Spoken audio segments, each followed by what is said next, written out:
Sekarang muncul lagi anjuran agar berzikir dengan hu.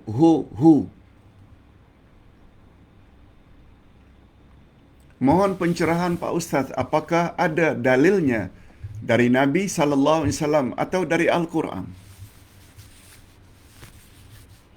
Hadirin dan hadirat, hu dalam bahasa Arab adalah kata ganti pihak ketiga yang artinya dia.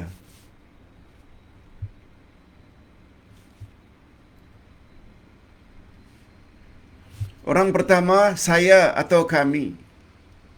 Orang kedua adalah engkau atau kamu. Orang ketiga adalah dia atau mereka. Konsep ini sama dalam semua bahasa. Bahasa Inggeris, I, you, he, ana, anta, huwa, saya, kamu, dia, sama. Orang pertama, orang kedua, orang ketiga.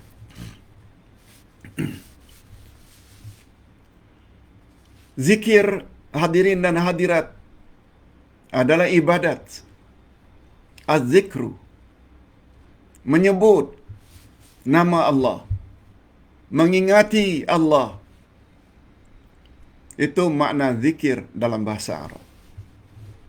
Oleh sebab itu, mulut menyebut, lalu akal kita mengingati apa yang kita sebut.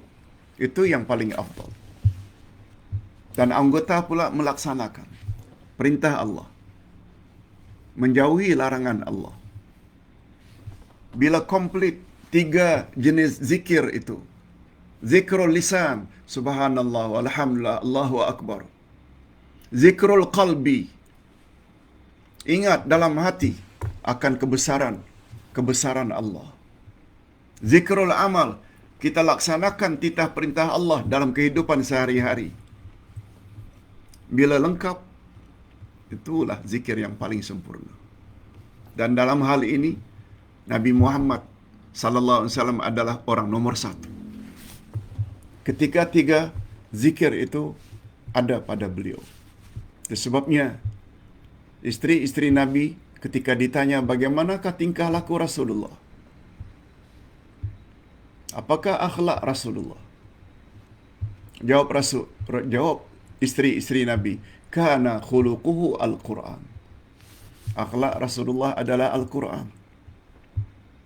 Maknanya dia faham Al-Quran. Baginda ingat apa yang ada dalam Quran. Baginda laksanakan apa yang ada dalam Quran. Berbalik kepada pertanyaan. Karena zikir adalah ibadat. Namanya ibadatul lisan kalau kita sebut. Tidak ada zikir yang paling afdal kecuali zikir yang diajar oleh Nabi Muhammad sallallahu alaihi wasallam. Apa dia?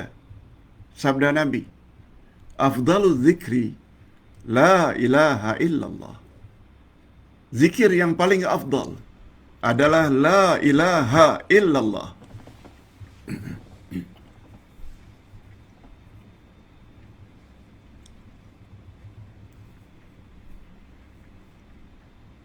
Hadirin dan hadirat, kita beribadat pada Allah, kita berzikir. Betul tak semua kita menginginkan zikir yang paling afdal? Zikir yang paling disukai oleh Allah?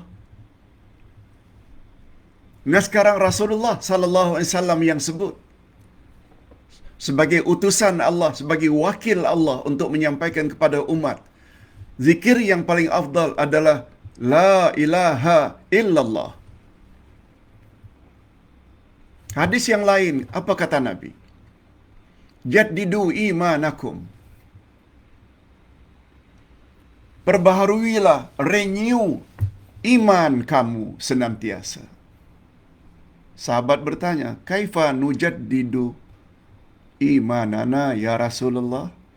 Macam mana cara kami renew, memperbaharui iman kami, ya Rasulullah? Bagaimana caranya? Tolong tunjuk, ya Rasulullah. Jawab Nabi, jaddidu imanakum biqauli la ilaha illallah. Perbaharuilah imanmu dengan menyebut la ilaha illallah secara lengkap. Rasulullah sallallahu alaihi wasallam bersabda, "Man kana akhiru kalamihi la ilaha illallah dakhalal jannah." Barang siapa yang akhir sekali ucapannya sebelum mati la ilaha illallah, dia layak masuk syurga. Itu sebabnya kata Nabi, laqinu mautakum la ilaha illallah. Ajarlah orang yang akan mati la ilaha illallah.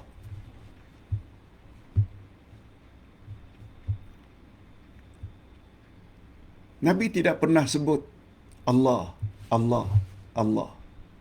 Afdalul zikri Allah, Allah, Allah. Sebaik-baik zikir adalah Allah, Allah, Allah. Lebih-lebih lagi Nabi tidak sebut afdalul zikri ho, ho, ho, ho. Jadi tidak ikut siapa sebenarnya. Adapun zikir Allah, Allah itu para ulama berbeza pendapat. Ada yang mengatakan boleh, ada yang mengatakan tak boleh. Itu kalau disebut Allah, bukan hu. Dan golongan tersebut mendakwa. Begitulah orang-orang tasawuf dan orang tarikat beradab kepada Allah, berakhlak mulia terhadap Allah. Tak mau sebut nama Allah, tapi hu, cukup dengan dia, dia, dia. Kononnya itu sopan.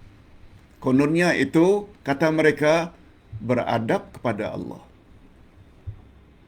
Tak lihat ke dalam Al-Quranul Karim berapa banyak Allah suruh?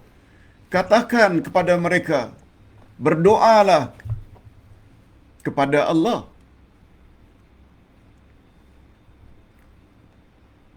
Berdoalah kepada Allah. Sebutlah nama Allah. Sebutlah nama Ar-Rahman.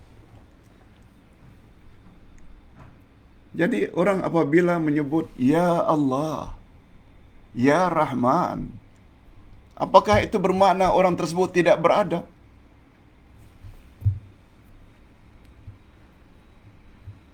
Apakah namanya beradab kalau hanya memanggil Yahu, Yahu, Yahu?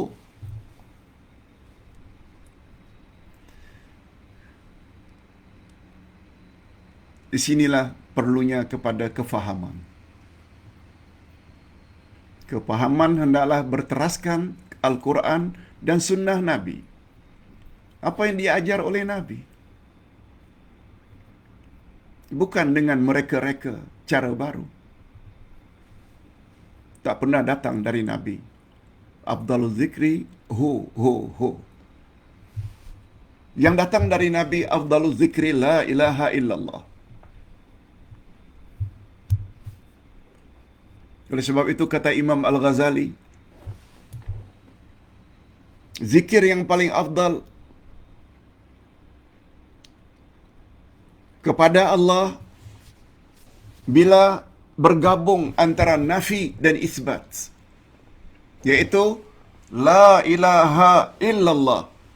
Tiada Tuhan yang berhak disembah, itu la ilaha illallah, melainkan Allah. Itu maknanya gabungan nafi dan isbat. Itu yang nomor satu. Zikir yang kedua, yaitu hanya menyebut isbat, Allah Tuhanku, Allah, Allah, Allah.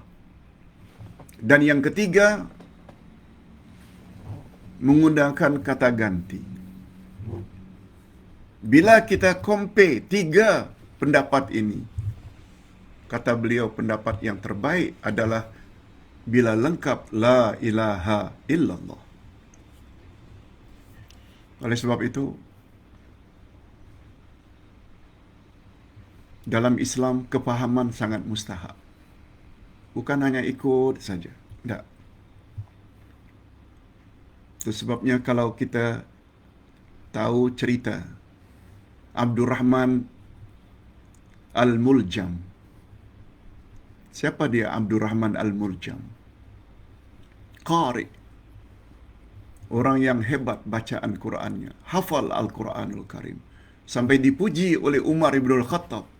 Sampai dikirim ke Mesir untuk mengajar orang Mesir membaca Al-Quran. Abdurrahman Al-Muljam. Tapi tahu tak akhirnya? Dialah yang bunuh Sayyidina Ali. Pancung. Sampai Sayyidina Ali mati. Padahal penghafal Al-Quran. Karena tidak memiliki kefahaman yang betul. Sayyidina Ali bukan sembarang orang. Orang yang pernah dijamin oleh Allah. Dijamin oleh Rasulullah masuk syurga. Khalifah Ar-Rashidin. Yang membunuhnya itu penghafal Al-Quran.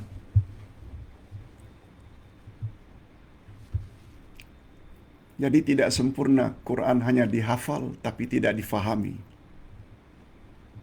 Pemahaman sangat mustahab. Itu gara-gara hafal Quran tapi tidak faham, akhirnya jadi pembunuh. Yang dibunuh bukan sembarang orang. Orang yang telah dijamin masuk syurga, Sayyidina Ali radhiyallahu anhu.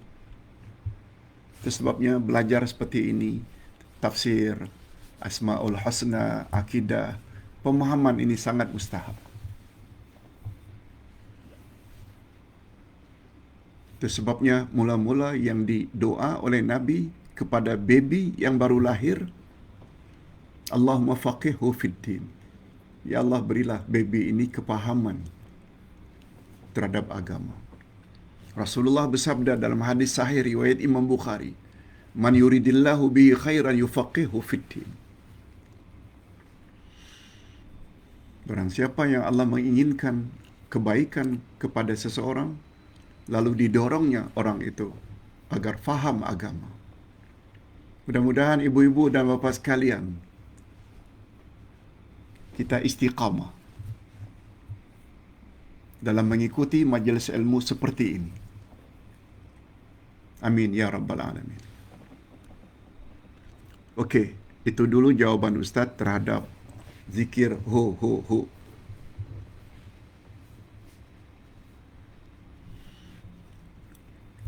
Pak Ustaz, cucu saya sudah berumur 6 tahun. 6 tahun. Tetapi masih lambat lagi bercakap. Susah bercakap. Apakah nasihat Ustaz agar saya amalkan untuk cucu tersebut? Ada tak panduannya, Pak Ustaz? Hadirin dan hadirat rahimakumullah.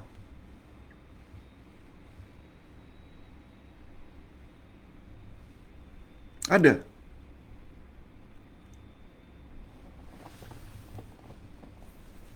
Para ulama berpendapat bacakan selalu pada anak tersebut surat Taha dari ayat 25 hingga 28. Surat Taha, yaitu doa Nabi Musa. Semua kita tahu Nabi Musa kan pernah menelan bara api.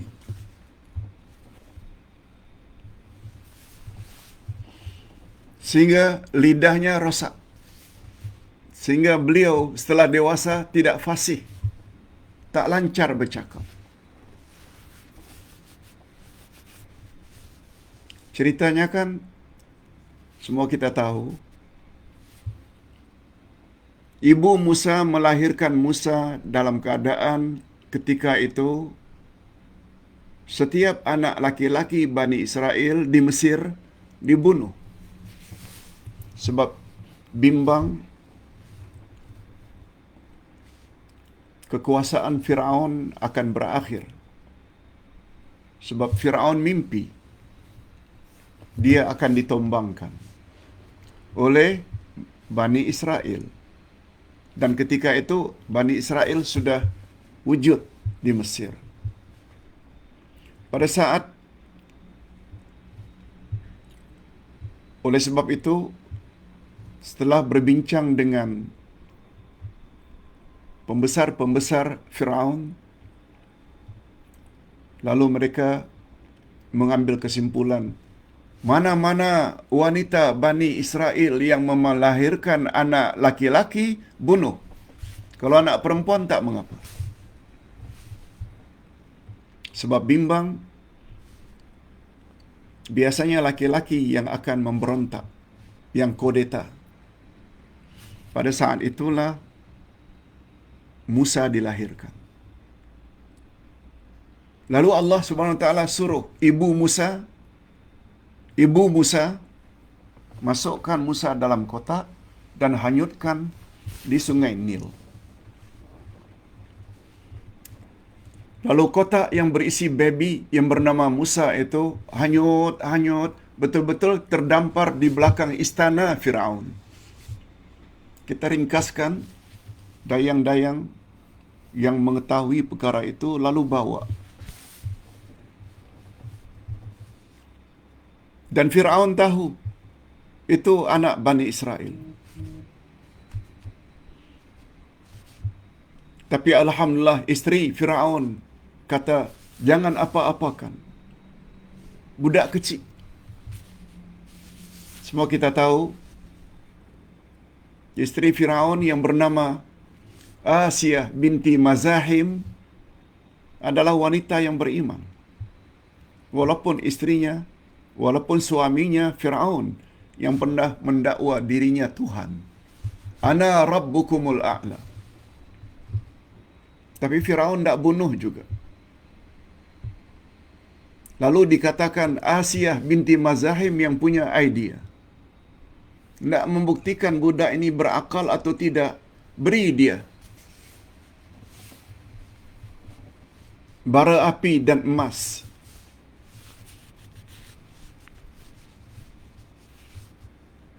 Mana yang dia ambil? Ada yang mengatakan bara api dengan korma. Lalu baby tersebut ambil bara api, masukkan ke mulut. Itu sebab mulutnya jadi rosak. Lidahnya jadi rosak. Itu sejarahnya. Allah Subhanahu Wa Taala yang gerakkan tangan Musa ambil bara api. Baru Firaun percaya, oh kalau begitu. Apalagi kata Asiyah, kita kan tak punya anak. Apa salahnya kita jadikan dia anak angkat? Akhirnya Firaun akur. Dewasa. Akhirnya dia yang menentang Firaun. Yang mengakibatkan Firaun akhirnya mati di Laut Merah. Itu jalan ceritanya. Tidak menceritakan sejarah mengapa lidah Musa itu tidak lancar bercakap. Lalu Allah Subhanahu Wa Taala ajar Musa. Itu dia tadi ayat 25 hingga ayat 28 dari surat Taha. Rabbi syrah li sadri. Oh Tuhan, lapangkanlah dadaku. Wa yassir li amri. Mudahkanlah urusanku.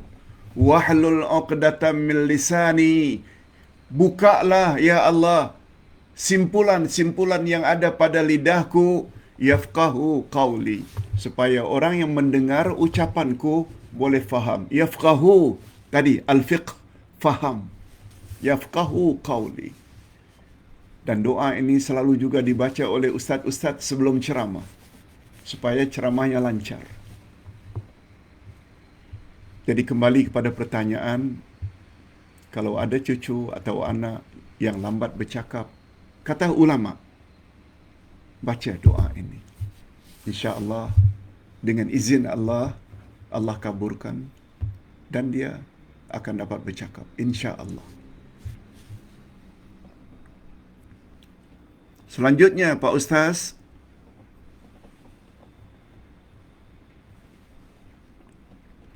pertanyaan berikutnya. Pada video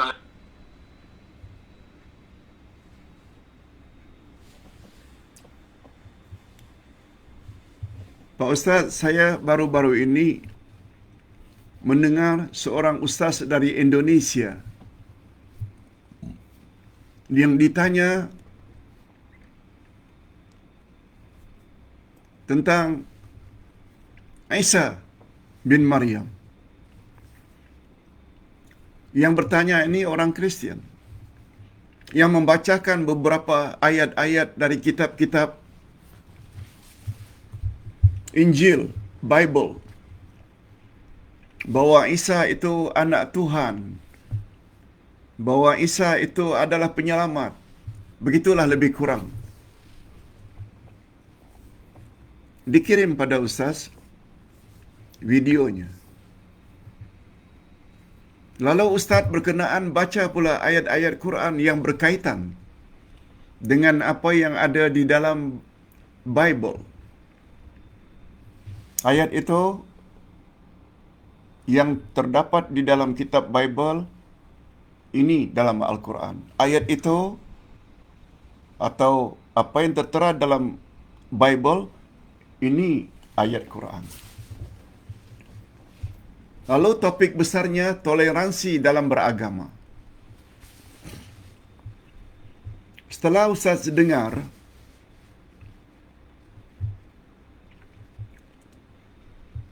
apa yang dijawab oleh Ustaz tersebut, memang betul ayat Quran yang dibaca. Tapi bila dihubung kaitkan dengan apa yang Bible kata tentang Isa itu anak Tuhan, kita tak boleh toleransi. Sebab Al-Quran telah jelas-jelas menyebut, lam yalid walam yulad. Allah tidak beranak dan tidak diperanakkan. Namun demikian, bila toleransi dalam perkara-perkara yang kita sama dengan mereka, kita patut bertoleransi. Mereka percaya kepada Isa. Kita juga percaya kepada Nabi Isa. Rosak iman kita bila tak percaya kepada Nabi Isa. Sebab salah satu rukun iman beriman kepada Nabi, beriman kepada Rasul. Isa ini adalah Rasul. Isa juga adalah Nabi. Cuma Allah sebut dalam Al-Quran, Isa itu adalah Abdullah, hamba Allah, wa rasuluh, dan Isa itu adalah Rasulnya.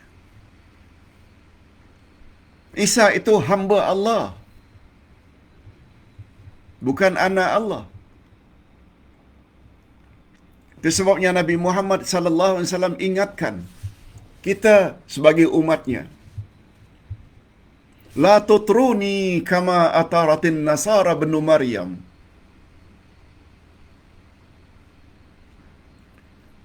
Innama ana abdullahi wa rasulih. Innama ana abdullah wa rasuluh. Coba dengar baik-baik terjemahannya. Jangan kamu punya anggapan terhadap diriku berlebih-lebihan sebagaimana anggapan orang-orang Nasrani Kristian terhadap Isa putra Maryam. Panggillah aku Abdullah, hamba Allah, wa rasuluh, dan Rasulullah. Oleh sebab itu, kita juga mesti percaya Isa itu adalah Rasulullah dan Abdullah, hamba Allah, bukan anak Allah.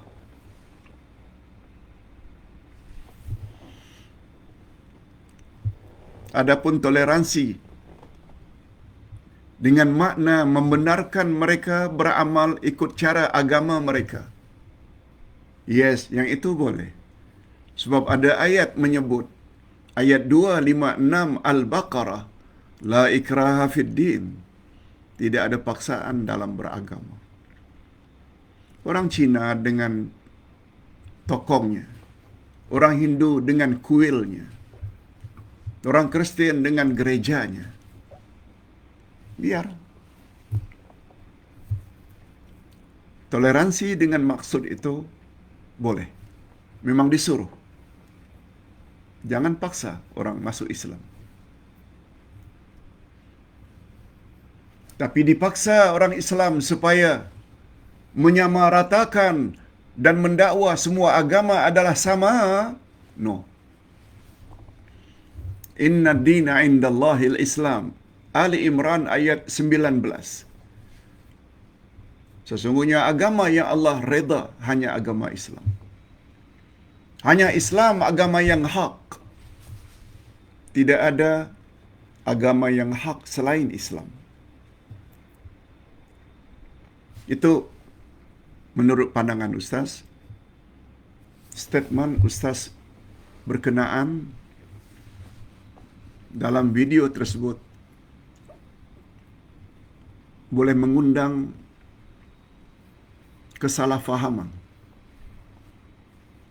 Seolah-olah kita juga mesti iktiraf Isa itu anak Tuhan. No. Bagi kita itu syirik. Itu sebabnya Ustaz pernah sebut, kita berbeza dengan Yahudi sebab Yahudi kata Isa anak zina. Sebab dia tak punya bapa. Yahudi. Kita juga tak setuju dengan Kristian Nasrani. Sebab Kristian Nasrani mendakwa Isa anak Tuhan.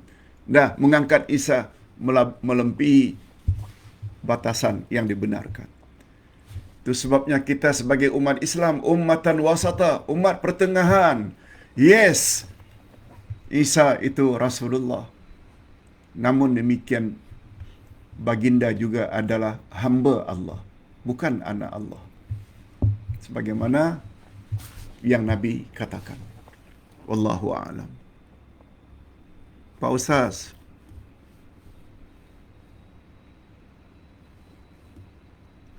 pertanyaan berikutnya.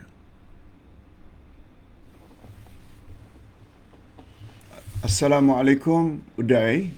Saya hendak confirm tulisan dan bacaan bagi saya daripada 2 buku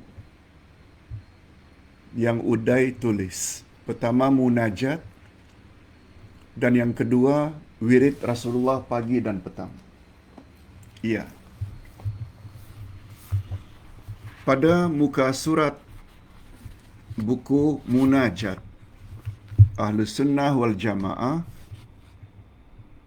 muka surat 97, nota yang ke-20.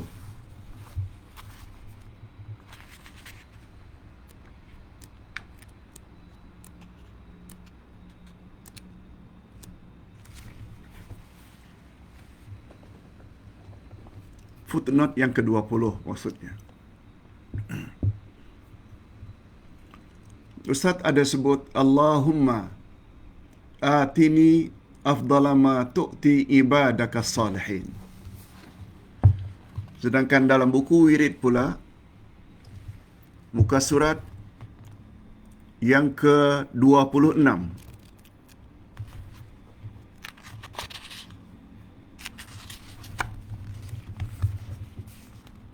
muka surat 26, kitab Wirid Rasulullah pagi dan petang, Ustaz sebut Allahumma i'tini afdalu ma tu'ti ibadaka salihin, iaitu tentang doa ketika kita masuk saf.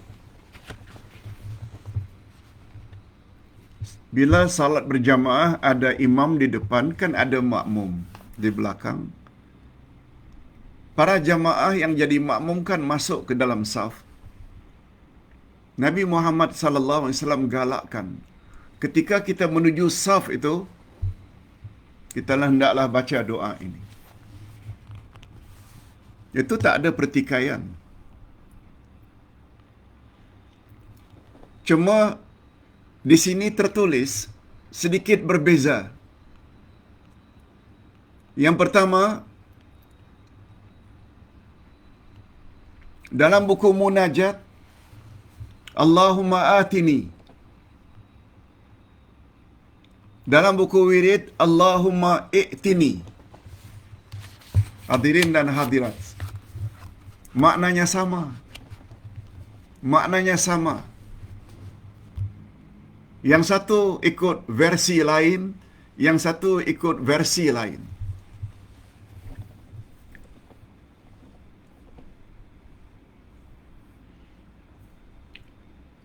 Zikir-zikir seumpama itu banyak. Ustaz buat contoh ya.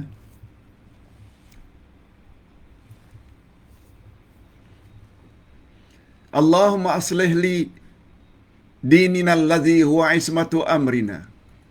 Ya Allah, perbaikilah agama kami, sebab ialah yang akan mengatur segala urusan kami. Wa aslih lana akhirat, wa aslih lana dinana alladhi huwa ismatu, wa aslih lana dunyana allati fiha ma'ashuna. Ya Allah, perbaikilah dunia kami, sebab padanya kami menjalani kehidupan. Wa aslih lana akhiratana allati ilaiha ma'aduna. Ini bahagian ini nih, yang ketiga ini. Perbaikilah akhirat kami ya Allah, sebab kepadanya kami dikembalikan. Wa aslih lana akhiratana allati ilaiha ma'aduna.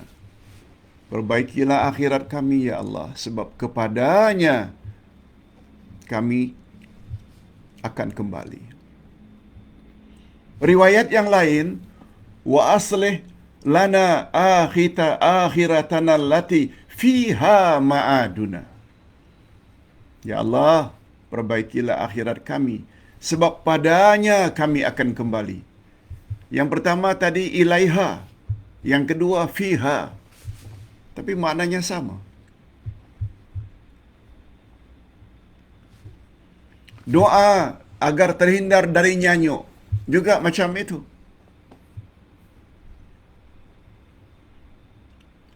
Wa na'udzubika min an nuradda ila arzalil umur. Kami mohon dilindungi ya Allah daripada kami kembali ke umur kanak-kanak atau nyanyuk. Ini yang pertama. Wa na'udzubika min an nuradda ila arzalil umur. Ada min. Riwayat yang lain, wa na'udzubika an nuradda ila arzalil umur, tanpa min. Maknanya sama. Ini yang Ustaz maksudkan. Hadis-hadis Nabi asalkan sahih, tapi riwayatnya berbeza, tidak jadi masalah. Teruskan. Nak baca i'tini, nak baca atini, dua-duanya boleh. Demikian penjelasan Ustaz. Wallahu a'lam. Pak Ustaz, ini pertanyaan yang terakhir, pertanyaan yang kelima. Assalamualaikum yang berbahagia Pak Uday. Pertanyaan saya, selesai wuduk, selesai ambil wuduk untuk salat, selesai wuduk, saya menyapukan obat krim penyakit kulit. Selesai wuduk, lalu sebelum salat, saya sapu krim penyakit kulit saya ke badan saya sebelum salat. Apakah wuduk saya terbatal dengan adanya obat krim penyakit kulit tersebut? Terima kasih Pak Uday. Hadirin dan hadirat, semua kita tahu Sebagaimana wuduk itu ada rukun, ada syarat, juga ada perkara yang membatalkan wuduk. Apa dia yang membatalkan wuduk? Bila keluar dari salah satu jalan, qubul dan dubur. Qubul itu bahagian hadapan, seperti kencing. Dubur itu bahagian belakang, seperti najis, tahi, berak. Bila keluar, batal. Atau yang keluar dari dubur, angin, yang kita sebut dengan buang angin atau kentut, batal. Atau jima. Sebagian mengatakan persentuhan kulit. Itu masalah khilaf. Walaupun pendapat yang lebih kuat sebenarnya yang membatalkan itu jima, bukan sentuhan kulit biasa. Sebab Nabi pernah ambil wuduk, sebelum salat beliau cium Aisyah. Nabi pernah dalam salat karena rumahnya sempit, ketika sujud terpegang kaki Aisyah. Baginda tidak batalkan salatnya, menunjukkan wuduknya masih ada, tidak batal. Dan lain-lain.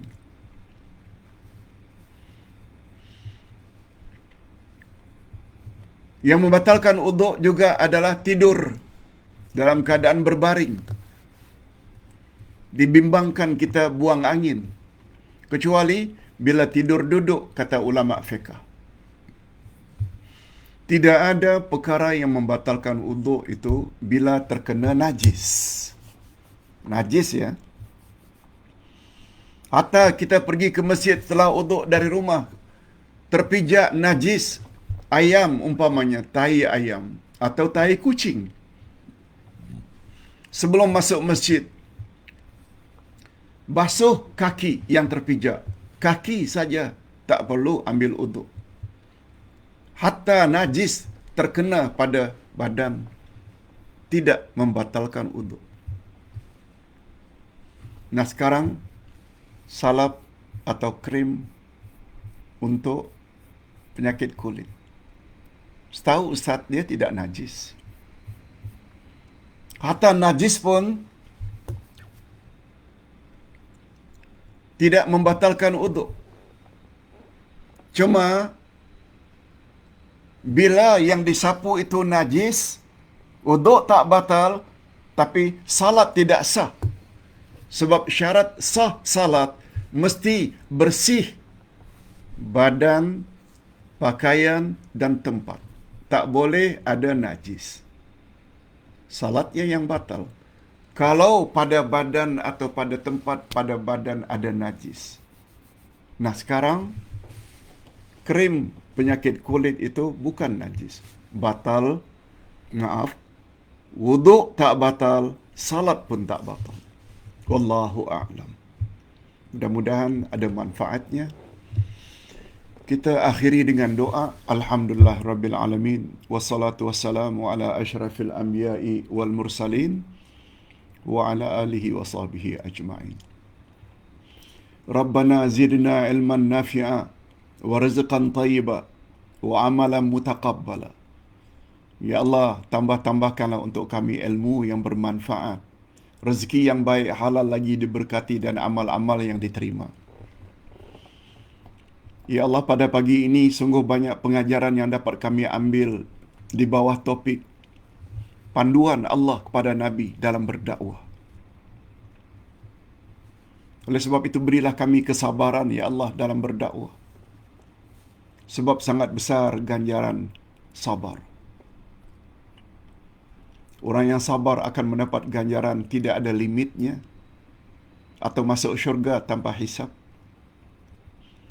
Orang-orang yang sabar dalam syurga akan mendapat salam dari malaikat. Salamun alaikum bima sabartum.